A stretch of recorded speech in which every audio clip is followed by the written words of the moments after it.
Cuando el hombre se bajó del auto, empezó a gritarle a Rosimar que se subiera al vehículo. Mi ex novia está tratando de contactarme. ¿Quién era ese misterioso hombre que se hizo pasar por la ex? Pero todo cambiaría a los 10 días cuando un hombre apareció en la estación de policía diciendo que él sabía dónde estaba el cuerpo de Rosimar.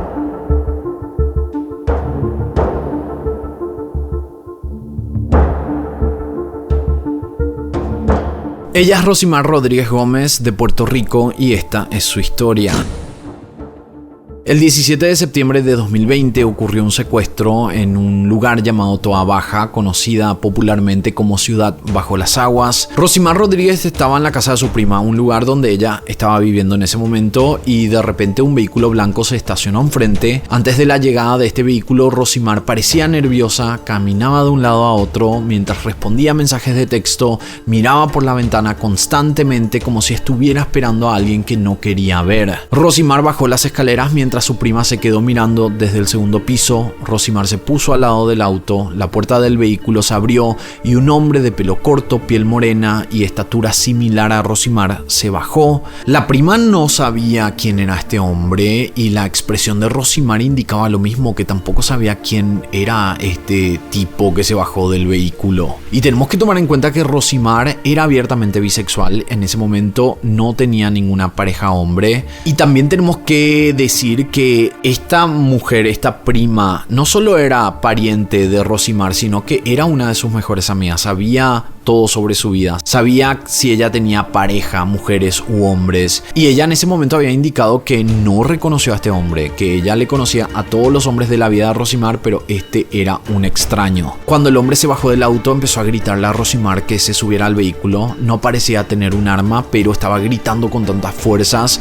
que ambas mujeres quedaron en shock. Rosimar al parecer no estaba entendiendo esta situación, porque este hombre se había bajado, le había gritado y le estaba obligando a subir al vehículo, y la prima lo mismo, mirando todo esto desde el segundo piso, y ella también declaró que tenía miedo, que no sabía qué hacer porque sus hijos estaban en la casa, y si ella trataba de enfrentar a este hombre, sus hijos podrían correr peligro, entonces no podía hacer nada. El hombre agarró a Rosimar del brazo, la tiró dentro del vehículo y luego se fue manejando del lugar a toda velocidad. La prima en ese momento llamó al 911 para reportar el secuestro. La prima le dijo a la operadora del 911 que su prima acababa de haber sido secuestrada, dio la descripción del hombre, dijo que no sabía quién era y que el vehículo era blanco, pero no sabía bien la marca, que parecía ser una Suzuki o alguna marca con S por el símbolo en la parte delantera que ella había observado. La operadora en ese momento solicitó a una patrullera que fuera al lugar,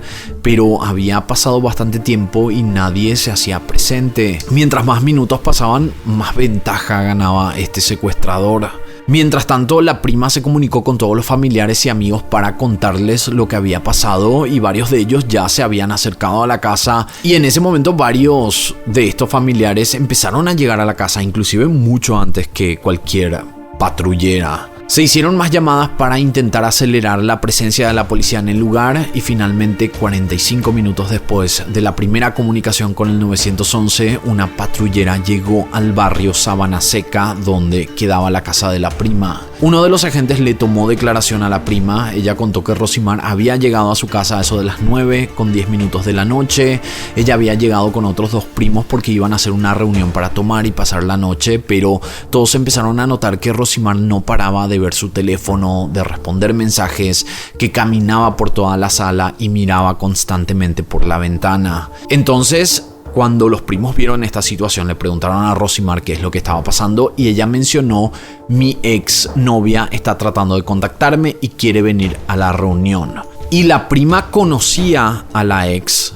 Ella sabía que esta fue una relación bastante intensa y tóxica, entonces no le gustaba la idea de que ella apareciera en esa reunión, pero Rosimar le había dicho que quizás iba a ser positivo que apareciera, así iban a poder resolver sus problemas y ya no la molestaría. Entonces por eso al final la prima accedió a que dejara que la exnovia llegara a la casa. También le dijo a la policía que notó algo bastante extraño, que la exnovia de Rosimar en varias ocasiones en el pasado había ido a su casa, o sea que ella sabía la dirección de donde quedaba la casa y que ella no manejaba ningún vehículo y que no tenía un auto. Pero esta persona que le estaba escribiendo a Rosimar en ese momento antes del secuestro le había preguntado la dirección de la casa, sabiendo que la exnovia sabía cuál era la dirección y se había ido a esta casa en muchísimas ocasiones. Y también esta persona en los mensajes de texto le había dicho a Rosimar que iba a llegar manejando con un vehículo. Y estos eran dos detalles, como dijimos, que no tenían sentido. Ella también mencionó que en ese momento no pensó mucho sobre estas declaraciones que esta persona le estaba haciendo a Rosimar a través de mensajes de texto. Llegó a analizar que quizás la exnovia se había olvidado de la dirección, como suele pasar, pero cuando vio que la persona en el auto no era la exnovia, empezó a atar cabos, analizando que quizás era una persona que se estaba haciendo pasar por ella.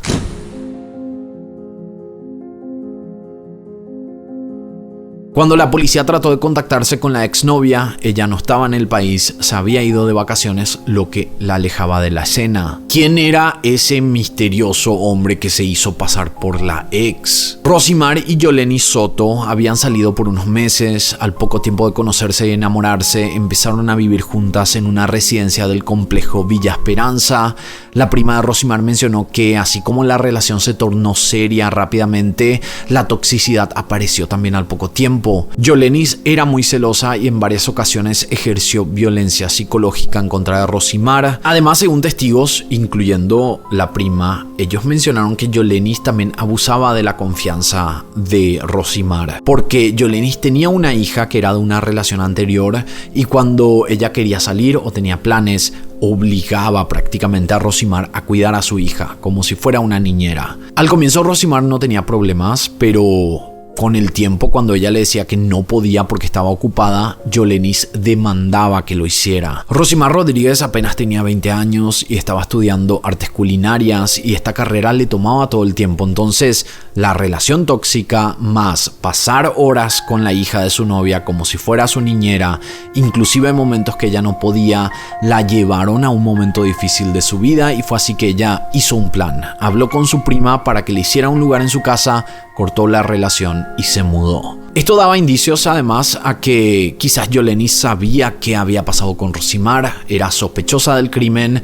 pero nadie podía confirmar a dónde había ido de vacaciones. Su familia decía que había ido a Estados Unidos, que fue antes del secuestro y que ella no podría haber sido. Ellos además confirmaron que Yolenis había llevado su teléfono al viaje, lo que concordaba con la probabilidad de que alguien podría haberse pasado por ella para hacerle daño desde otro teléfono, desde otro número de teléfono.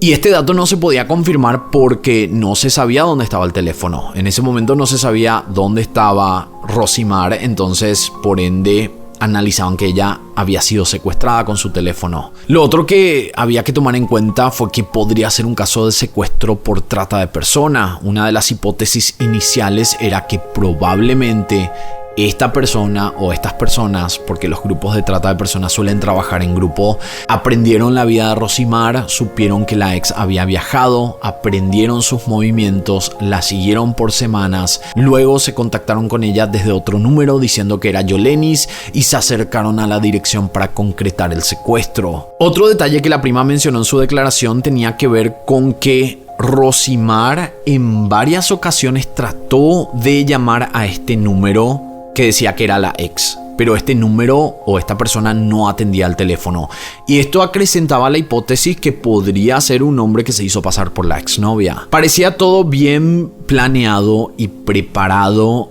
pero algo no cuadraba con todo esto. Los casos de secuestro para trata normalmente no tienen ningún tipo de contacto previo. Siguen a la víctima, aprenden los movimientos de la víctima, pero no tienen nada de contacto, sino que realizan el secuestro apenas estas personas se sienten preparadas para realizar este hecho. Pero en este caso había una huella digital, mensajes de texto y contactos previos con la víctima. De igual manera se mantuvo esta hipótesis hasta encontrarse más datos. En los siguientes días, en medios de comunicación y redes sociales de Puerto Rico, se habló constantemente de este secuestro. Miles de personas empezaron a averiguar sobre la vida de Yolenis, la exnovia, y cualquier persona relacionada a esta mujer iba a ser expuesta en internet. Se lanzaron nombres de potenciales secuestradores, se hablaron de diferentes hipótesis, incluyendo la de un secuestro por contrato por parte de la exnovia, hasta la posibilidad de ser un caso de trata. Pero todo cambiaría a los 10 días, cuando un hombre apareció en la estación de policía diciendo que él sabía dónde estaba el cuerpo de Rosimar. Obviamente esto fue una sorpresa para todos, primero porque aunque se manejaba la posibilidad de que ella estuviera sin vida porque habían pasado varios días, todos tenían igualmente la esperanza de que fuera encontrada sana y salva, más todavía porque no habían evidencias que indicaran que podría haber sido asesinada. Este hombre se identificó como Jay O'Neill González Mercado. Él mencionó que se sentía culpable, que no podía guardar más ese secreto y que sentía que tenía el deber de contar todo lo que sabía al respecto de este secuestro y este asesinato.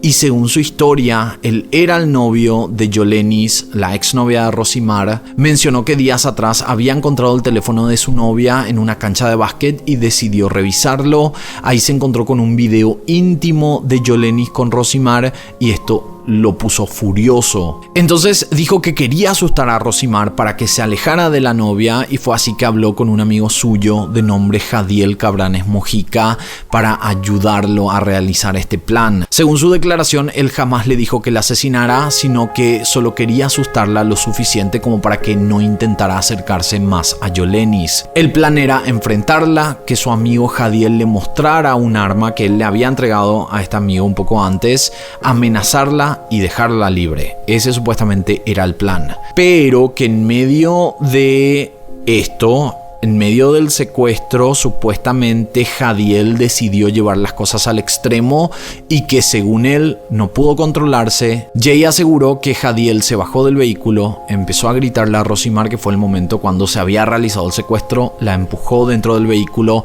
manejó a toda velocidad hasta una zona llamada El Caracol en Dorado. Bajaron en esa zona y ahí pensó que Jadiel iba a seguir con este plan que habían preparado de asustarla, pero al final vio cómo Jadiel le apuntó con el arma y le dio varios disparos. Según su recuento, él se había quedado en shock.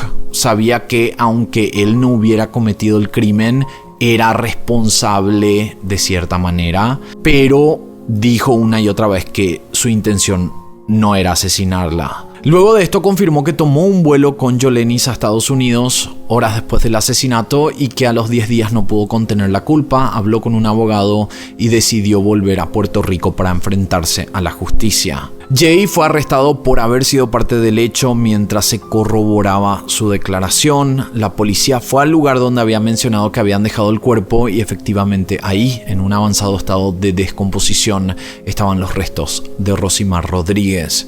Por otra parte, Jay había mencionado que el auto que habían utilizado para el secuestro y para luego el asesinato era de su padre. Dijo que no tenía problema de entregarlo para que la investigación avanzara y también se dispuso a colaborar con todo lo que la policía necesitaba para poder resolver este caso. Él había dicho que Yolenis no era parte del plan, que ella supuestamente no sabía nada de lo ocurrido y que la convenció a viajar diciéndole que serían unas vacaciones cortas pagadas por él. Esto según su declaración. Yolenis entonces fue entrevistada cuando volvió y dijo lo mismo, que ella no sabía que Rosimar había sido asesinada y que ella no tenía nada que ver con todo esto. Luego ubicaron y entrevistaron a Jadiel, el presunto autor material y amigo de Jay. Cuando la policía le mencionó que él había sido señalado como el asesino de Rosimar Rodríguez, él se quedó completamente sorprendido. Él también dijo que había escuchado de la desaparición porque estaban todos los medios de comunicación y en todas las redes sociales, pero no sabía que la habían encontrado sin vida. Y cuando le mencionaron que Jay fue el que lo señaló como el autor material del crimen, para él todo empezó a tener sentido. Él había mencionado que a mediados del año 2019 había dejado de estar en contacto con él porque se había enterado que Jay había participado en un asesinato, y este era el caso de un hombre llamado Sebastián Dávila Villanueva, asesinado el 26 de junio de 2019 por varios hombres, y uno de ellos habría sido Jay. Además, él también mencionó que tenía como comprobar que no estuvo con Jay en la noche del secuestro. La novia de Jadiel y la madre de esta novia habían confirmado que él estuvo con ellas toda la noche. Además, había demostrado que a la hora del secuestro, que eran entre las 9:30 a 10 de la noche, él estaba cenando con su novia en un restaurante. Y esto él lo demostró mostrando la tarjeta de débito, la compra que él había realizado en el restaurante, y además se corroboró también con las cámaras de seguridad dentro de este local comercial, y ahí se mostraba la hora en la que la pareja entró y también cuando salieron del local, lo que hacía que sea imposible que él pudiera haber sido parte de este secuestro. Con todas estas evidencias fue descartado y Jay quedó como el único sospechoso del secuestro y homicidio de Rosimar Rodríguez. A los 6 meses, Jay seguía en prisión mientras la investigación encontraba más evidencias. Varios testigos declararon haber visto a Jay completamente solo en calles que llevaban al sitio donde se encontró el cuerpo. Aparte, la testigo presencial, que era la prima de Rosimar, lo pudo identificar como el hombre que había visto saliendo del auto y secuestrando a su prima. El vehículo además contenía ADN de solo 2 personas, de Jay y de Rosimar, lo que confirmaba de nuevo que él solo había cometido el crimen. Y tenemos que mencionar que Puerto Rico se maneja de la misma manera que en Estados Unidos, lo que quiere decir que para acusar a un sospechoso de asesinato en primer grado necesitan la mayor cantidad de evidencias para que el jurado no encuentre duda razonable. Si es que se lo intentaba llevar a juicio sin evidencias suficientes, podría quedar libre, y según las leyes de dichos países, cuando es encontrado como no culpable por duda razonable, la persona no puede ser imputada por el mismo crimen en el futuro si es que se encontraran más evidencias. Por eso, para poder acusar a alguien se tiene que hacer un muy buen trabajo de encontrar evidencias y que el jurado no tenga dudas de la culpa de esta persona. Y además no solo lo iban a acusar por el asesinato de Rosimar, sino que tenían el segundo caso, que era el de Sebastián Dávila Villanueva, asesinado en el 2019. Pero aparte de todo esto, la ley también dice que si un imputado lleva más de 6 meses en prisión sin llevarlo a juicio todavía, el sospechoso puede solicitar la prisión domiciliaria a través de un habeas corpus hasta la fecha del juicio. Para estos casos, el sospechoso entrega su pasaporte y licencia de conducir para no poder viajar fuera del país. Por si no saben, en Estados Unidos se puede viajar con la licencia de conducir cuando es un vuelo interno, y también se le coloca una tobillera electrónica para controlar que no saliera de su casa. Y como este caso había tomado más de 6 meses, se le dio la posibilidad de prisión domiciliaria. Y hay que entender que alguien en prisión domiciliaria puede salir de la residencia con permiso de las autoridades. Y normalmente son salidas para situaciones muy importantes, por ejemplo, temas médicos. Y justamente Jay había solicitado salir de la residencia para ir a una cita médica de urgencia. Se le concedió este permiso, pero cuando llegó esta fecha que él tenía que irse a esta cita médica, el sistema de la tobillera electrónica identificó que Jay se había desviado su camino. Y lo que tanto la familia temía que pasara, porque para ese momento obviamente la familia tenía miedo que Jay tratara de fugarse luego de darle la prisión domiciliaria, y ellos eran muy vocales públicamente sobre esta situación. Cuando se vio el desvío de Jay a su cita médica, parecía que lo que la familia había temido por tanto tiempo estaba ocurriendo en ese momento. Jay al parecer tenía la intención de escapar, pero la policía fue mucho más rápida, lograron interceptarlo y fue llevado a prisión nuevamente por haber quebrado la ley. Inclusive si él no hubiera intentado escapar, vamos a suponer que él pensó que podía ir a otro lugar porque tenía permiso ese día. De igual manera, esto es quebrar la ley, y hacer eso te deja como sospechoso en una posición aún peor, porque para la ley es un intento de fuga. Entonces se le puso una fianza de $1 millón que obviamente era imposible pagar para él, así que se quedó encerrado hasta la fecha del juicio.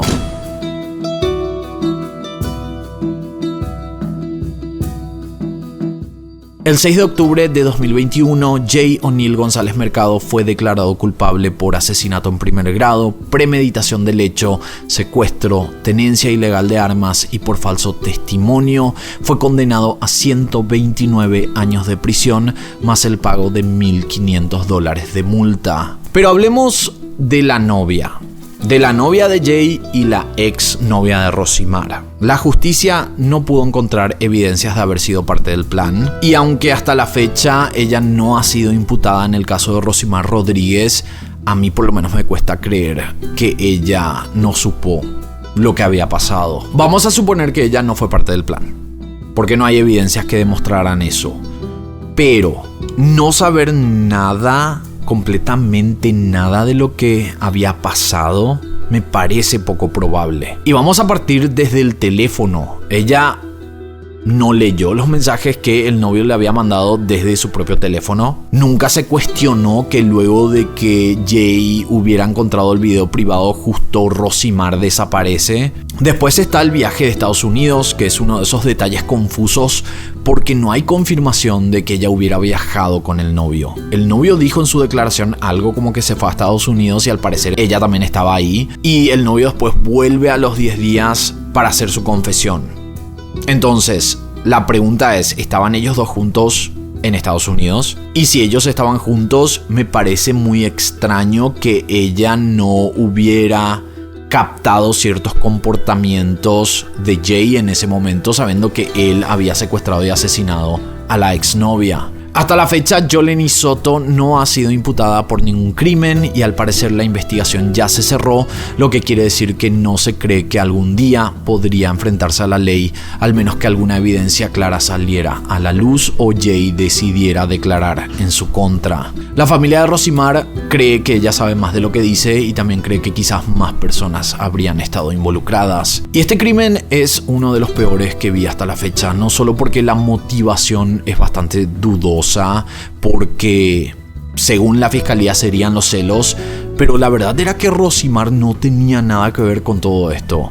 Ella estaba haciendo su vida, se alejó de su ex y simplemente quería terminar su carrera y disfrutar de su vida.